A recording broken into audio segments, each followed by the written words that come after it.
You need to watch this if you feel constantly tired or struggle to focus. The reason might surprise you. Omega-3 fatty acids. Ever heard of them?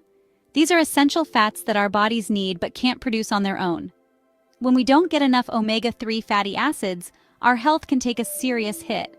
Lack of omega-3 fatty acids can lead to fatigue, memory issues, and even depression. And that's just the beginning. Omega-3 fatty acids are crucial for heart health, reducing inflammation, and even supporting brain function. So what happens when we don't get enough? Our bodies struggle to function properly. Imagine a car running without oil. It's bound to break down, right?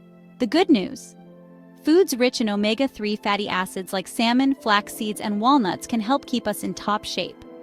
But are you getting enough? Drop your questions about omega-3 fatty acids in the comments. Don't forget to like, share, and subscribe for more health tips. Stay healthy, stay informed.